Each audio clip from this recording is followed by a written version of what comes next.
Dostlar, hamıya salam, hər vaxtınız xeyir olsun. Mən Fuad, növbəti çıxışımla qarşınızdayam. Ümid edirəm ki, əhvalınız yaxşıdır, çünki məndə superdir, möhtəşəmdir. Hər halda səbəbini çox gözəl bilirsiniz. Bu həftə çox maraqlı oldu, möhtəşəm oyunlar oldu. Həm Barselonanın oyunları, həm də ki, digər top klubların oyunları. Çünki Çempionlar Liqası qayıtdı və həyəcanla gözlədiyimiz maçlar baş tutdu. Çoxlarının təxminləri düz gəlmədi, çoxsunun təxminləri çox düz gəldi. Sadəcə olaraq möhtəşəm oyunlar oldu, möhtəşəm maçlar oldu və indi biz bu oyunlar haqqında danışacağıq, başladıq. Bəli dostlar, bugünkü proqramımızı daha çox Çempionlar Liqasının oyunlarına fokuslamaq istəyirəm, amma bundan əlavə olaraq ilk növbədə La Liga oyunlarına azca da olsa fikir vermək istəyirəm və o haqda La Liga oyunları haqqında öz fikirlərimi bölüşmək istəyirəm. Bildiyiniz kimi La Liqanın 30-cu turu çərçivəsində Barselona öz evində Real Betis ilə qarşılaşırdı. Real Madrid isə Valensiyanı qəbul edirdi. Belə baxanda qıraqdan baxsaq, neytral azarkeşlər üçün bu oyun açıq-aşkar Barselona və Real Madridin qələbəsi ilə bitməli idi.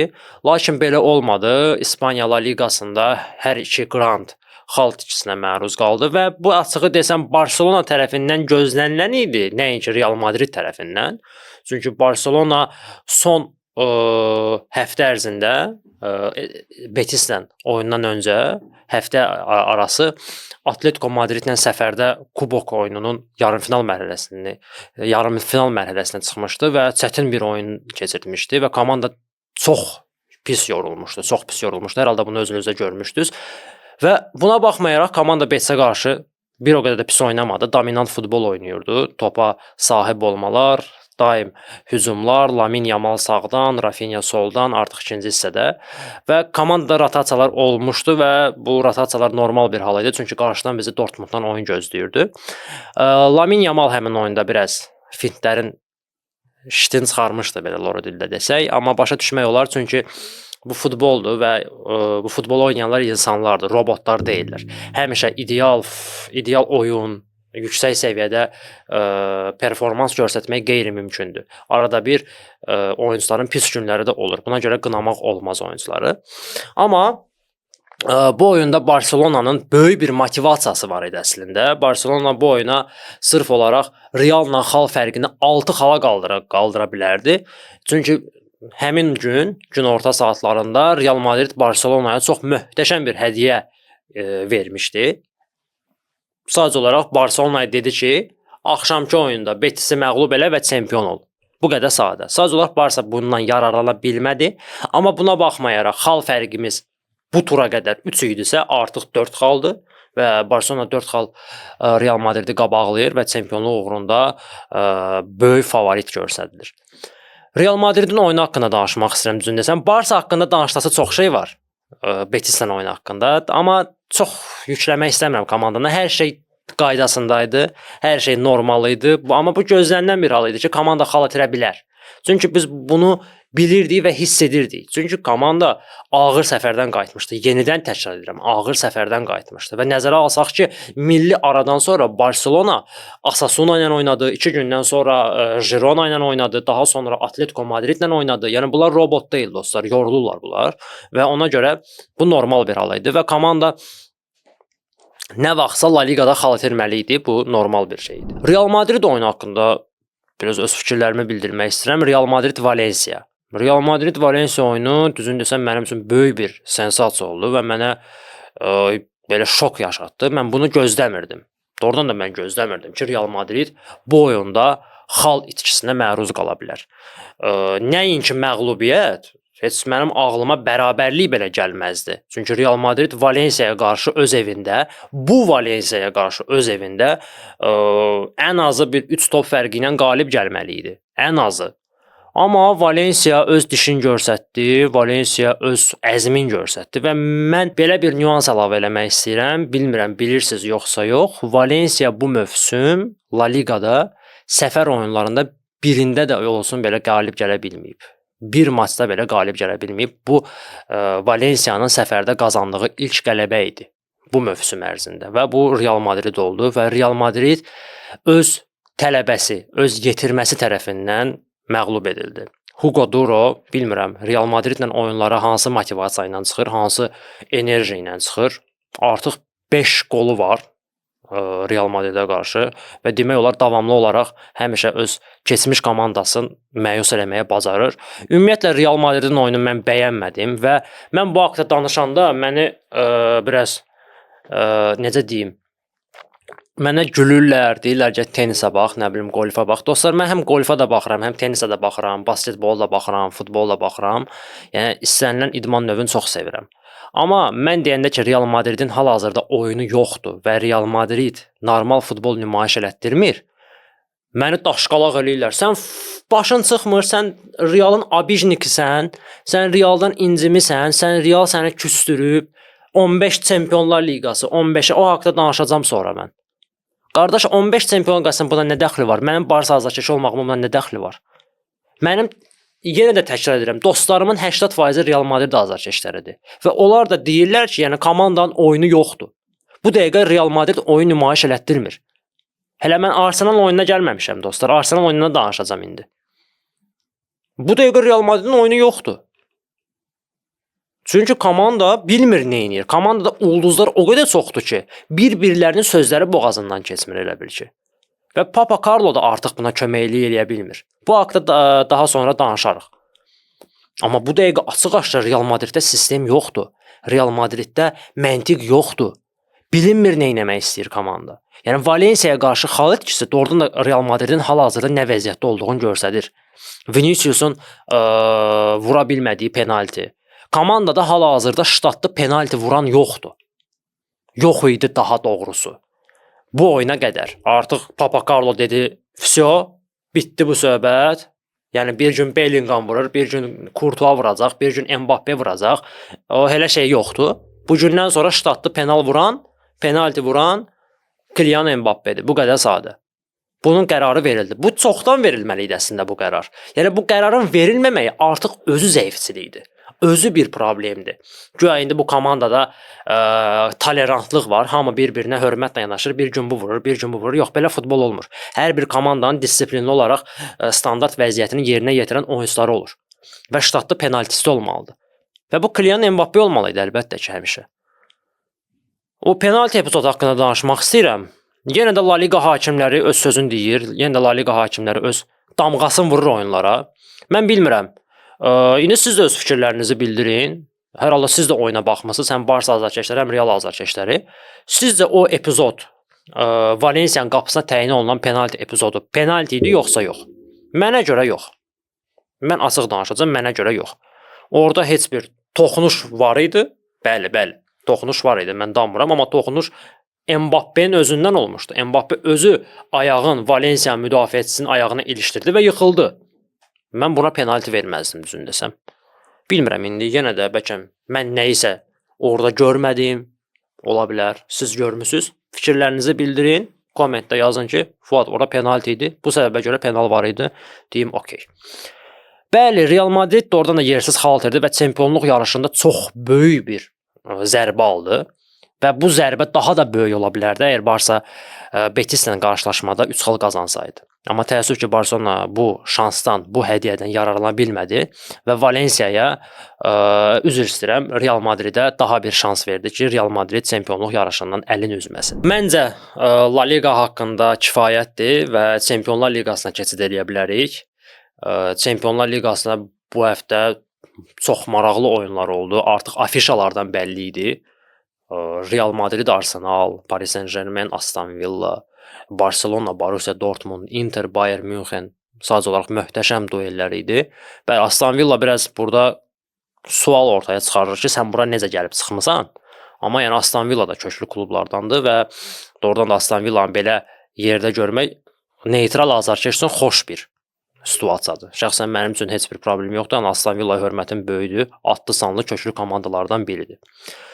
Bəli dostlar, indi biz bu Bavariya, Inter, nə bilim, PSG, Aston Villa oyunları haqqında danışmaq istəmirəm o qədər. Bizim əsas, necə deyim, məqsədimiz, məlumat mənbəyimiz Real Madrid və Barcelonadandır. Arsenal, Real Madrid oyunu haqqında danışaq. Baxım, görüm, vaxtımızı nə qədər ayıra bilərik Real Madridə? Real Madrid bu oyundan əvvəl deməyim ki, açıq-aşkar favorit kimi göstərilirdi, amma favorit kimi göstərilirdi və demək olar bütün futbol ekspertləri və analitikləri Real Madridi bu oyunda favorit görürdü və Real Madridin asanlıqla turu keçəcəyini belə iddia edirdilər. Amma mən belə demirdim. Mən belə düşünmürdüm. Bəli, mənə elə gəlirdi ki, Real Madrid Arsenala qarşı daha rahat futbol oynayardı, nəinki Atletico Madridə qarşı. Çünki Arsenal Atletico Madriddən fərqli olaraq açıq futbol nümayiş etdirir və avtobus sistemindən oynamır. Və bu Real Madrid üçün, Real Madridin sürətli hücum xətti üçün çox gözəl bir şans idi. Amma yenə də qaydırıq biz Valensiyanın oyununa. Sistem yox, məntiq yox, nə etmək istəyirlər bəlli deyil.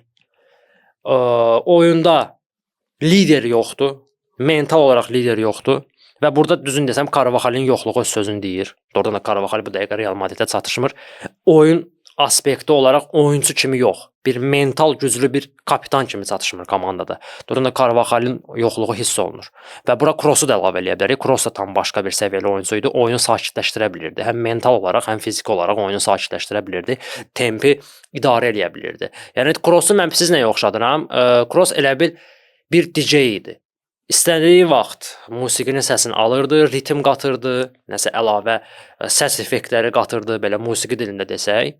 Belə bir oyuncu idi. Hal-hazırda Kroos kimi oyuncu yoxdur Real Madriddə və məncə hələ də orada çıxa bilməz. Nə Valverde, nə də Bellingham ona əvəz eləyə bilməzlər. Kroos tipli oyuncu Real Madriddə yoxdur. Və Real Madrid oyuna elə bil yuxulu başlamışdı. Biz hamımız çox gözəl bilirdik ki, Arsenal bu oyunda sıxacaq Realı. Bunu çox gözəl bilirdik biz. Bu belə də olmalı idi və ümid ancaq Real Madridin əks hücumlarına, sürətli hücumlarına bel bağlamışdı Real Madrid. Amma Arsenal göstərdi ki, yox, müdafiədə də mən yaxşı oynayacağam bu oyunda. Və Arsenalın əsas müdafiəçilərindən olan Gabriel'in yoxluğu sadəcə olaraq Real Madrid üçün möhtəşəm bir şans idi. Amma Kivior möhtəşəm oyun nümayiş etdirdi. Məncə karyerasının ən gözəl oyunlarından birini keçirtdi. Bəlkə də çox azarkeşlər Kivioru tanımır kimdir. Polşalı bir müdafiəçidir. Yəni Arsenalda da belə daimi start heyətdə oynayan oyunculardan deyil.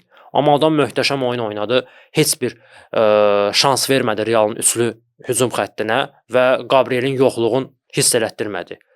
Və ümumiyyətlə Arsenal çox çevik futbol oynayırdı, çox ayıq futbol oynayırdı. Və Real Madridə qarşı dedi ki, mən qorxmuram səndən və sənin futbolu mən sənə qarşı oynayacağam. Bəli, Arsenal Real Madridin silahı ilə vurdu. Declan Rice məsələsinə indi gəlib çatıram. Declan Rice sadəcə olaraq bilmirəm, adam nə yemişdi. Adam bu günə kimi 402 dəfə 402 oyunda neçə dəfə cərimə zərbəsi vurub. Heç biri qapı çərçivəsində normal getməyib. Yəni cərimə zərbələrinə baxmışam, amma bilmirəm, bəlkə siz də baxmısınız. Qapı çərçivəsində normal topu yoxdur bu adamın ki, yəni cərimə zərbəsindən getsin, qapısı çıxartsın. Bu oyunda elə cərimələr vurdu ki bu adam. Yəni Messi bəlkə baxıb ağzını ayırıb deyər ki, qardaş sən nə qarırsan? Sən nə edirsən? Bunu ancaq mən bacara bilərəm burada. Sən nə edirsən? Yəni biz Declan Rice-dan Messinin sağ ayaq formasını gördük. Hamı ikinci cərimə zərbəsindən danışır, amma birinci cərimə zərbəsi daha çətin idi. Çünki ikinci cərimə zərbəsində düz o zərbə idi, düz zərbə. İkinci tutdu, düz zərbə vurdu. Amma birinci cərimə zərbəsində səddin qırağından topu belə fırlatması, düz lazım olan yerə düşməsi sadəcə olaraq möhtəşəm cərimə zərbəsi idi. Halal olsun. Yəni gözləmirdim. Doğrudan da gözləmirdim Declan Rice-dan belə zərbə. Möhtəşəm və Declan Rice demək olar Arsenalı xilas elədi. Və Arsenalda bir şey xoşuma gəldi ki, Arsenal Declan Rice-ın qolu ilə hesabı açandan sonra müdafiəyə oturmadı. Hücuma başladı. Dedi sıxırıq. Burada Arteta'nın artıq necə baş məşqçi olduğu görsəndi. Hiss olundu ki, bu Guardiola'nın tələbəsidir. Bəlkə də digər baş məşqçilər olsaydı artıq müdafiəyə köklənərdilər. Biraz müdafiə stilində futbol oynayardılar, amma Arteta bunu eləmədi. Arteta əksinə hücum dedi və Arsenal Real Madridi hücumunda dayaq yarım müdafiəçisi oynadaraq utdu. Bu sadəcə olaraq biraz gülməli bir haldır Real Madrid üçün. İndi mən Real Madridə lağ eləmirəm dostlar. İndi Real azarkeşlər inciməsin məndən. Mən sadəcə olaraq kritika ilə məşğulam və mən bildirmək istəyirəm ki, Real Madridin hücum xətti bu dəqiqə dünyanın ən bahalı hücum xəttidir. Sənin hücumunda Kylian Mbappé varsa, Rodrigo varsa, Vinicius Junior varsa, sən belə futbol oynaya bilmərsən. Bu düzgün deyil. Amma adamların hücumunda Saka var, təzə zədədən qayıtmış Saka, təzə zədədən qayıtmış Martinelli və Merino. Dayaq yarım müdafiəçisi Merino hücumda oynayır. Və gəlib adam sizə qol vurur. Bu artıq biabırçılıqdır. Bu doğrudan da xaotik bir vəziyyətdir Real Madriddə. Və bilmirəm, comeback barəsində danışmaq istəyirəm, remontada barəsində danışmaq istəyirəm. Dostlar, hər şey ola bilər. Bu Real Madriddir. Hər şeyi qoyaq bir qırağa. Real Madrid futbol oynamadan belə gəlib nəticə əldə edə bilər. Biz bu haqda danışmışıq, biz bu haqda demişik və bu normal bir haldır. Və Real Madriddən bunu gözləmək olar. Amma remontadanın iyi gəlmir. Mən belə deyəcəm. Keçən illərdə, ötən illərdə Real Madrid remontada edəndə hiss olunurdu ki, komandada mənəvi güc var, mənəvi iradə var. Bu dəqiqə mən nəsə Real Madriddə onu görə bilmirəm. Bəli, Real Madriddə potensial var ki, Arsenalın qapısına 3 və yaxud daha çox qol vursun. Bu potensial Real Madriddə var, 100% əmin ola bilərsiniz. Amma Real Madriddə o potensial yoxdur ki, Real Madrid öz qapısını toxunulmaz saxlasın. Bax, bu potensial yoxdur. Mən inanmıram. Bəli, Real Madrid 3 qol vuraraq oyunu overtime apara bilər. Amma inanmıram ki, Real Madrid öz qapısını toxunulmaz saxlasın. Buna nəsə inanmağım gəlmir. Azı bir top buraxacaq komanda öz evində. Azı bir top buraxacaq. Və mənim hesab təxminim, növbəti oyuna hesab təxminim 2-2 bərabərlik və yaxud 2-1 Real Madridin qələbəsidir. 2-1 Real Madridin qələbəsi. Belə. Mən remontada iyi nəsə görmürəm, amma bu yenə də Real Madriddir. Real Madrid bu oyunda Arsenal'la oyunda comeback etmək istəyirsə, remontada etmək istəyirsə, 2016-cı ildə Barcelona'nın ideyasına qayıtmalıdır. O ideya bilirsiniz nə idi? Barcelonalılar demişdi ki, bizim 1% şansımız var, 99% inamımız var. Və Barcelona Paris Saint-Germain'ə qarşı tarixi bir remontada eləmişdi. Və Real Madrid də əgər bu mental düşüncə ilə 1% şans, 99% inamla oyuna çıxsa, möhtəşəm remontada eləyə bilər və doğrudan da adın tarixə yenidən yazdıra bilər. Belə dostlar, Real Madrid haqqında danışdıq. Yenə də öz fikirlərinizi bildirə bilərsiniz. Real Madridin oyunu haqqında bəyəndiniz oyunu, bəyənmədiniz. Və keçirik məclisimizin aşına, Barcelona'ya, sevimli komandamıza. Buradan Barcelona azarkeşlərini təbrik edirəm, bağrıma basıram, möhtəşəm qələbə münasibəti ilə. Bəli, Betislə oyunda biraz qanımız qaraldı, çünki məğlubiyyət kimi bir şey kimi qəbul edə bilərdik onu, amma okey, olur, bu komandalarda olmalıdır, normal bir haldır, amma Dortmundla oyunda bunu bizə kompensasiya elədi komanda və möhtəşəm performans göstərdi. Sadəcə olaraq super. Və demək olar cütün taleyin həll elədi. Cütün taleyin həll elədi. Amma keçmiş Barsa azarkeşləri, Roma səfərini, Liverpool səfərini xatırlayan Barcelona azarkeşlər biraz qorxur. Düzün desəm, məndə də o hiss var. Mən boynuma alacam. Çünki mən bilirəm ki, bu komanda o komandadır ki, rəqibləri ona problem yaşada bilməyəndə bu komanda yenə də özünə problem yaşadır. Və ümid edirəm ki, cavab qarşılaşmasında 10-cu dəqiqədə azlıqda qalıb bizim ürəyimizi partlatmazlar. Bu qədər sadə. Oyun haqqında nə demək istəyirəm? Oyun başlayan kimi Barsa hücumlara başladı. Davamlı hücum, davamlı pressing. Dortmund özü də bilmirdi nə etsin. Və Dortmund elə bil siz necə Loru dildə Barsa deyirdi ki, onları mən də topla oynayım. İcazə versən mən də toplanmayım. Barsa da şapalağı qoyur başından deyir sakit dur, sakit dur. Və komanda hesabı açdı. Bilmirəm, indi bu qolu Kubarsiyə yazaq, yoxsa Rafinha'ya yazaq. Əlbəttə ki, Rafinha'ya yazırıq, o heç. Amma Rafinha Kubarsinin qolunu oğurlasa da ona asist yazdırdı. Burada yanan Inigo Martinez oldu. Inigo Martinezin asisti əldən getdi. Çünki Inigo Martinez ötürmə etdi və Kubarsi qol vuracaqdı. Bu Inigo Martinezə asist yazılacaqdı. Amma sağ olsun Rafinha ayağını soxdu və Kubarsinin qolunu oğurladı, Rafinha'nın da asistini oğurladı. Okey, amma Rafinha burada çox böyük bir səhv elədi. Mən düzün danışacağam. Rafinha burada həmin o epizoda topa toxunmamalı idi. Özü də onu çox gözəl anlamışdı. O offside məqamını yoxlayanda, o xətt çəkiləndə Rafinha'nın üz ifadələrindən bəlli idi ki, öz-özünə deyirdi ki, ayda mən bu topa niyə dəydim? Yəni Kubarsi tərtəmiz qol vurmuşdu və topa toxunmağa ehtiyac yox idi. Risk elədi, çox böyük risk elədi. Bəxtimiz gətirdi o epizodda. Və komanda qol vurandan sonra düzün desəm biraz tempi aşağı saldı. Hiss olunur ki, komanda yorğundur. Belə komanda oyun getmir. Pedri ən yaxşı oyunlarından birini keçirmirdi. De Jong möhtəşəm oynayırdı. Müdafiə xətti əla idi. Balde də belə möhtəşəm deyildi, amma normal futbol oynayırdı. Yəni yarım müdafiə xətti əsas idi və De Jong prime oyunlarından birini keçirdi. Fermin pis deyildi, amma çoxlu top itkilərinə məruz qalırdı. Lamin birinci hissənin ən yaxşısı idi mənə görə. Rafinha da çoxlu səhvlər eləyirdi, amma aktiv pressingi, komandaya müdafiədə elədiyi kömək hər şeyə dəyər. Lewandowski. Telegram chatımızda olan izləyicilərimiz çox gözəl bilirlər nə baş verdi birinci hissədən sonra. Kommentlərə yaza bilərsiniz özünüz.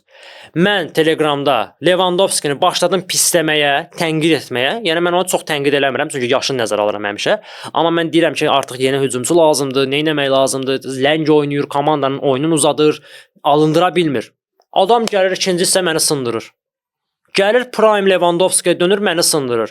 Tək ki, mən həmişə belə Lewandowski belə oyunu ilə sındırsın, mən buna razıyam. Okey, razıyam. Və bundan sonra məndə belə artıq bir tendensiya yarandı. Lewandowski pis oynayan kimi sırası onu mən tənqid eləyəcəm ki, partlatsın adam. Tənqid eləyən kimi adam oynamağa başladı. Və birinci hissə hamımız dedik ki, komanda yorulub. Komanda oynaya bilmir. Yəni Betis'dən oyun, digər Atletico Madrid'dən oyunlar bizi yordu. Bəli, razıyam, bu yorğunluq var idi. Amma mən bəlkə daha dərindən fikir versəz dostlar, daha dərinliyə baxsaq, daha geniş görsək, məncə bu Flikin bir taktikası idi. Məncə bu Flikin bir tələsi idi. Flik özün Borussia Dortmundda yorğun bir halda görsətdi. Aldatdı elə bil Niko Kovac'ı Flik. Və ikinci hissədə Barsa elə sürətli futbol oynamağa başladı ki, mən birinci hissə ilə ikinci hissə arasında fərq çox böyük oldu və mən özüm şoka düşdüm. Dedim, yəni birinci hissədə siz belə oynaya bilmirdiniz dostlar. Ya artıq bu mənə tələ kimi gəldi. Yalancı bir taktika qurdu Flik. Yəni hər halda bilirsiniz ki, Flik Bavariyanın heyətində Niko Kovac'ın köməkçisi olub. Niko Kovac Bavariyanın baş məşqçisi olanda Flik onun köməkçisi olub, nə qədər qəribə səslənsə də. Amma yəni bu dəqiqə Niko Kovac'la Fliki yan-bayan qoymaq özü belə Flikə təhqir olar. Çünki Flik dahi bir məşqçidir. Doğrudan da dahi bir məşqçidir. Söz yox və Flik Niko Kovac'a doğrudan da futbol dərsi verdi. Və nəzərə alsaq ki, Dortmund özü də hal-hazırda Barsa səviyyəsində komanda deyil. İnciməsəm burada Dortmund azarkeşləri. Yəni səviyyə fərqi, oyunçuların səviyyə fərqi çox böyükdür aralarında. Çox böyükdür. Ona görə yəni burada belə, bu hesabın belə olması gözlənilən idi dostlar. Gözlənilən idi.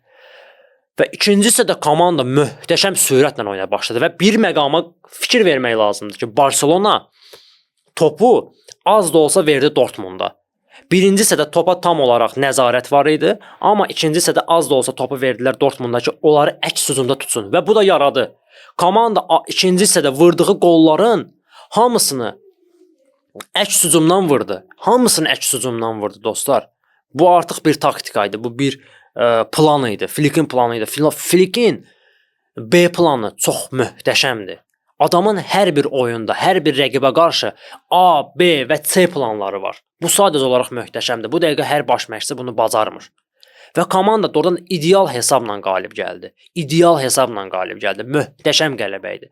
Cavab qarşılaşması haqqında mən onu deyə bilərəm ki, komanda məncə arxayınlaşmamalıdır və komanda doğrudan da bilməlidir ki, hələ heç nə bitməyib.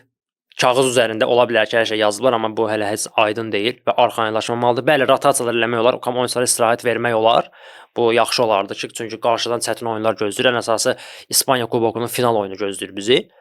Amma məncə turun taleyi həll olunub və belə bir əlavə etmək istəyirəm. Mən indi Çempionlar Liqası haqqında öz təxminimi demək istəyirəm. Mən demişəm ki, finalda Arsenal'la Barsa qarşılaşacaq. Bu mənim subyektiv bir təxminimdir, fikrimdir. Mən belə düşünürəm. İndi kimsə deyə bilər ki, Aston Villa çıxa bilər finala. Okey. Amma mən Aston Villanı da oyundan silmirəm. PSG-yə qarşı olaraq comeback eləyə bilərlər, amma mənə heç kim inanmır buna görə. Görərik, baxarıq. İnanıram mən Aston Villaya. Bavariya Inter oyunu haqqında kiçik məlumat vermək istəyirəm ki, mən inanmıram Bavariya nəsə eləyə. Musiala'nın yoxluğu tam olaraq bilinir, Davis'in yoxluğu tam olaraq bilinir, Upamecano'nun yoxluğu bilinir və Inter Münxendən möhtəşəm nəticə ilə geri döndü və Giuseppe Meazza-da məncə Bavariyanın şansı yoxdur. Bavariya burada ən yaxşı halda bərabərliklə ayrıla bilər. Amma futboldur, hər şey ola bilər və əksinə mən istəyərdim ki, yarımfinalda bizim rəqibimiz Bavariya olsun, nəinki Inter. Çünki bizə Interlə oynamaq daha çətin olar, nəinki Bavariya ilə. Çünki qapalı futbol oynayır, avtobus futbol oynayır və kompakt sıx futbol oynayırlar. Burada mən Rafinha haqqında danışmaq istəyirəm, az da olsa. Barsanın hücum triosu haqqında danışmaq istəyirəm. Bildiyiniz kimi Rafinha dünənki oyunda 1 qol, 2 assist ilə yadda qaldı və artıq komandada 50 plus, bu mövsüm 50 plus qol plus assisti var. Möhtəşəm. Möhtəşəm nəticə. Lewandowski 40 rəqəminin səddini aşdı. Yamal 30-u keçdi və bəlkə də bu biraz çox bərk bir iddiadır. Amma mənə elə gəlir ki, Barsa bu mövsüm treble eləsə, böyük ehtimalla qızıl top uğrunda mübarizənin ilk dördlüyü Yamal, Lewandowski, Rafinha və Pedro olacaq. Bu qədər sadə. Və bunu mən əminliklə deyirəm. İndi çoxları mənimlə razılaşmayacaq. Bəziləri qalib deyəcək Vinicius.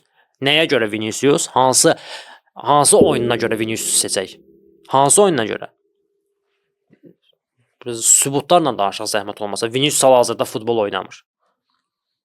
Bu dəqiqə əgər Barsa treble eləsə mövsümün sonunda, Barsanın 4 oyuncusu məncə qızıl top namizədliyində ilk dördlükdə olmalıdır. Bu Pedridir, Yamaldır, Rafinhadır, Lewandowskidir. Yəni bunların yerlərini mən demirəm, birinci yer bu olsun, ikinci yer bu olsun. O artıq mövsümün sonunda bəlli ola bilər ki, kim hara layiqdir. Amma bu dəqiqə günümüz onu göstərir ki, komanda ideal oynayır və komandanın top oyunçuları komandanı irəli daşıyırlar və bu oyunçular qızıl top almağa layiqdirlər. Bu qədər sadə. Və dostlar, əsas məsələ mən xırda əlavə eləmək istəyirəm. 15 Çempionlar Liqası kubok haqqında danışan azarkeşlərə səslənirəm. Düzün desəm sizə azarkeş demirəm. Mən siz glorsunuz sadəcə olaraq futbola şoçiklə oturub futbola baxırsınız. Biz qələbə qazanmışıq, indi öz komandaları məğlub olub. Bəziləri deyirlər ki, Modricin 5 Çempionlar Liqası var, Barsanın 5 Çempionlar Liqası var. Bərabər komanda ilə müqayisə olunmursuz. Modricin 5 Çempionlar Liqası kuboku Arsenal'la oyunda kömək oldu Modricə. Və yaxud Real Madridin 15 Çempionlar Liqası kuboku kömək oldu Arsenal'la oyuna. Bəli dostlar, keçmişi yaddan çıxarmamalıyıq. Komandanın tarixi önəmlidir. Amma keçmişlə yaşamamalıyıq. O başqa önəmlidir. Siz ancaq 15 CL, 15 kubok. Bundan başqa heç nə bilmirsiniz. Ancaq bu. Yaxşı, mən sizə belə bir sual verirəm. Sizə komandavız gələcək 10 ildə, 15 ildə, 20 ildə Çempionlar Liqasını qazanmasa siz nə deyəcəksiniz? Yenə deyəcəksiniz ki, 15 Çempionlar Liqamız var bizim. Sənə deyəcəklər ki, qardaş 20 ildir qazanamırsan bu titulu. Sən hardan bilirsən ki, sənin komandan pis vəziyyətə qalmayacaq? Hardan bilirsən ki, sən krizə düşməyəcəksən Barsa kimi? Bunu sən təxmin edə bilərsən, yoxsa yox? Siz tolerantlıq göstərməyə əvəzinə komandaya bizə lağ eləyirsiniz. Çünki özünüz də bilirsiniz ki, Barsa çox çətin dönəmlərdən keçdi və Barsanın hegemon olan vaxtlarını siz görməmisiniz elə bil ki. Vaxt var idi ki, komanda 2006-cı ildən 2015-ci ilə kimi futbolda, Avropa futbolunda dominantlıq eləyirdi və siz heç nə eləyə bilmirdiniz. 2002-ci ildən 2014-cü ilə qədər 12 il ərzində Çempionlar Liqasına həsrət qalmısınız. Onu niyə demirsiniz? Amma indi 10 ildə Barsa Çempionlar Liqasını qazana bilmir, hamınız əlinizdə bayraq eləmisiniz. Sizin bəyəm çətin günləriniz ola bilməz. Buna garanti verirsiniz siz ki, siz həmişə belə böyük, yüksək yerdə olacaqsınız. Əlbəttə hər bir klubun çətin dönəmləri olur. Milanın çətin dönəmi hələ bitmir. Niyə indi Milanın futbol tarixindən silək biz? Unitedin indi çətin dönəmləri bitmir. United'ı məhv eləyək futboldan. Futbol oynamayın siz. Kuboklar onunla mübarizə aparmayın. Bu nə düşüncədir? Bu nə məntiqdir? 15 Çempionlar Liqası var, lap yaxşı, çox gözəl, möhtəşəm. Buna söz deyən yox. Bu özü tarixdir. Tarixi bəli unutmaq olmaz, amma tarixlə yaşamaq da olmaz. Yenə də təkrar edirəm bunu. Hələ hər yerə 15, 15, 15, 15. Ya bu 15-in buna nə dəxli var ki? Bu individual qarşılaşmalarımıza bunun nə dəxli var? Nəysə, dostlar, həm Real Madridə, həm Barcelonaya gələcək oyunlarda uğurlar arzulayıram. Həm La Liga oyunlarında, həm Çempionlar Liqası oyunlarında. İstəyərəm ki, hər iki komanda maksimum dərəcədə yaxşı nəticə göstərsinlər. Çünki hər ikisi İspaniyanı təmsil edir. Mən özüm İspaniya futbolunu azarkeşliyəm və İspaniya millisini də azarkeşliyəm. Ona görə hər iki komandanın uğuru mənim üçün yaxşı bir haldır. Amma yəni Barsanın uğuru tam başqa. Və belə dostlar, ümid edirəm ki, çıxışımı bəyəndiniz. Məncə lazım olan hər şeyi dedim. Ola bilər ki, nəsə bəyənmədiniz, fikirlərinizi və yaxud tənqidlərinizi yaza bilərsiniz. Yəni tənqidlə təhqiri gəlin səhv salmayaq. Və sizdən yenə xahişim var. Mən baxıram, videomu bəyənirlər, komment yazırlar, amma abunə olmurlar. Yəni bu abunə olmaq mənim üçün çox böyük bir dəstəkdir. Yəni az da olsa mənə belə dəstəyinizi göstərə bilərsiniz. Nəinki YouTube kanalıma, digər səhifələrimizə də abunə ola bilərsiniz. Instagrama, TikToka və yaxud Telegrama, hər bir sosial şəbəkədə adım belədir. Fıdı futbol. Abunə ola bilərsiniz. Maraqlı mövzular haqqında danışa bilərik. Söhbətlər eləyə bilərik, suallar verə bilərik bir-birimizə. Belə. Bu qədər dostlar. Hamınıza təşəkkür edirəm diqqətinizə görə. Vamos!